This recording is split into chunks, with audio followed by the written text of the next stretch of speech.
Hey, ¿qué tal, coleccionistas? Bienvenidos a un nuevo vídeo del canal de literatura del coleccionista de mundos. Hoy estamos aquí con ASHER, welcome. Hola.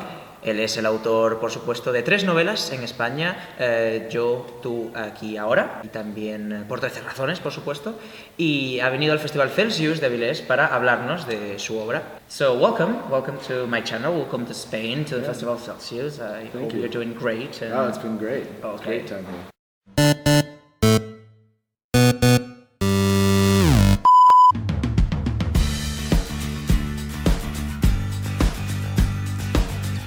So I recently read your book, 30 Reasons Why. I loved it. Thank you. Thank you. For writing it, and I think it's your third book. The third you wrote, but not the third book you published. It was the first book I published. I actually tried writing a lot of other books, but that was the first one that sold. I really want to talk about the writing style in 30 Reasons Why, because the story is told by 2 different characters in different moments and with different points of view. So was it difficult to create this dichotomy? It wasn't difficult, actually. I started writing it just how it is in the book, where you have back and forth between the 2 characters, Hannah and Clay. That was difficult, so I decided not to do it that way, and I just wrote Hannah's story from beginning to end, so that I could just stay in her mind. And that took about a year and a half. And then I went back and added Clay's thoughts, and what was funny was I had forgotten a lot of what I wrote, so I would read something, and if I had a strong reaction to what she said, I gave that to Clay, because I figured readers would probably have a very similar reaction. So you're kind of Clay's mind reaction to Hannah's story. Oh, that's great. There's something I really want to know. The possibility of Hannah suffering from depression has been very discussed theme. However, neither the book nor the show mention it clearly. So I really want to know your opinion as an author. Do you think that Hannah is suffering from depression? I don't know. She was kind of based on a relative of mine who had attempted suicide at that age, who was undiagnosed with anything at the time she attempted suicide. And I decided not to address it in the book, and I'm glad they also didn't address it in the TV show, because whatever she had, whether she had something or not, it was about how other people treated her, not knowing what she may have had. And I decided that if I had described exactly what she had medically, both the characters in the book and some of the readers would have said, well, that other stuff wouldn't have mattered then if she didn't have this. And I didn't want to let anybody off the hook, because one of the main things I was trying to say is we don't know what else happened in their life when we treat them a certain way. The story is told by Hannah. Perhaps Hannah didn't know that she was suffering from... I think most people, especially in the teenage years, haven't been diagnosed with anything yet, so they wouldn't know. And if they do know, then a lot of times you have a better chance of getting help, because you know exactly what's going on inside you. How was the method to write about a character that is suffering so hard? How do you prepare yourself to do, okay, I'm going to create a really difficult personality and very hard, and how was your method to create Hannah's Baker story? I was lucky in that I didn't put much effort into it. I didn't have to, because when the idea came to me, really her character came to me fully formed. She just felt very realistic to me. But I had never written from a teenage perspective before. I had never written from a female perspective, so I was nervous about that. So I had my wife read it to see, am I getting this totally wrong? And she basically said, whatever you're doing, however you're feeling this character, it feels real. So now your job is to not question it. I think everybody, if we want to understand how somebody can get there, we can.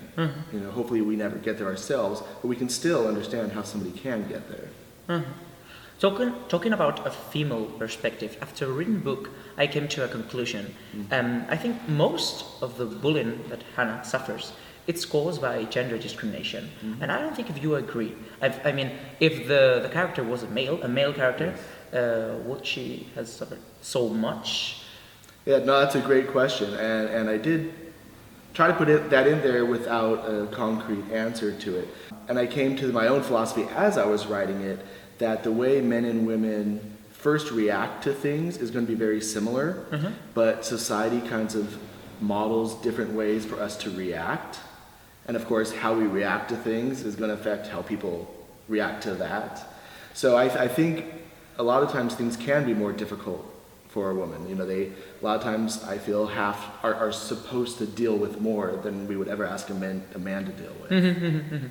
The way Hannah commits suicide was changed in the TV show. And well, I just want to know if do you think that it makes a difference in Hannah's psychology? Yeah, I didn't think the way it happened made a difference to her character. A lot of times they say it's access to certain things. You know, boys a lot of times have more access to guns, which is why quite often that's the way a male will do it, statistically at least. Yeah. And so with her, I think the reason I did pills was in the book was just because that was how my relative had attempted. So it didn't matter, so I just did it that way.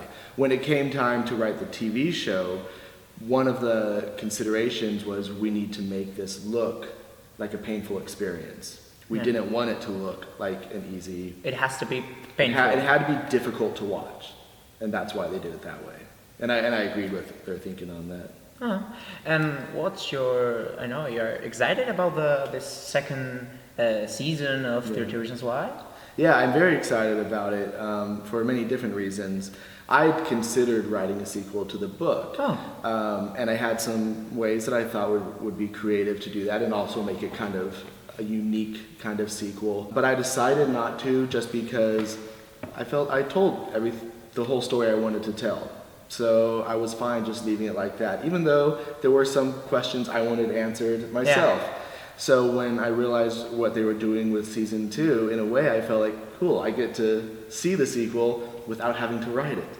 And because I really love and trust the people that are involved with creating this series, I feel very confident with them taking it. Did they ask your opinion about this second season? We kind of talked about, even when we were in the very, very early stages of planning the first season, we had some conversations about that's it. Great. That's great. Yeah, and they've been wonderful to me. They've actually provided more room than I've taken to be a part of it. There are many times where I said, no, you guys do that. You have a better handle on this aspect of storytelling. Oh, that's always great. Now I really want to know, finally, what was the real message that you want to give with Hannah Baker's story? From the beginning, my real thought was that, you know, we don't know what goes on in somebody's life but our own. And so when we treat people a certain way, and that's good or bad, when we do something good towards somebody or bad towards somebody, we don't know exactly how they're going to take it. Because we don't know what they've gone through before, and also we don't know maybe what issues they might be dealing with psychologically. And that was really it. And then there were a lot of smaller issues. I mean, in each of the reasons, there's going to be another thing I'm trying to say. But in the overall idea of the entire novel, that was mainly it. But at the same time, I didn't want to let Hannah off the hook. I wanted to show her pushing people away, or when she does reach out, to show that she's not being completely honest with, she's maybe saying what happened, but not necessarily very honest with how it's impacting her. And to let people know that it's also up to that person to make sure they get the help they deserve. Well, however, 30 Reasons Why was published 10 years ago. Yes. Let's talk about new projects. Yes. So I have another book that came out in, I think, 2011 that I co-wrote called The Future of Us. Yeah. I'm not sure, I know it translates into a totally different thing here. I will search it and I will put it in. I have another book that's called What Light in the United States, and it's going to be different here. That comes out, I think, this September. Okay, well, so congratulations for your success. Thank you very much. And good luck for those new projects. Esto ha sido todo. Espero que os haya gustado la entrevista a ASHER, es el autor de Por 13 razones, pero también de otras muchas novelas que se publican en España. Así que os animo a visitarlas y, bueno, gracias por pasaros por este vídeo. Thank you so much. Thank you. Larga vida a los libros. Is that right? Yeah. Somewhat close? Yeah, thank you so much. Awesome. Okay.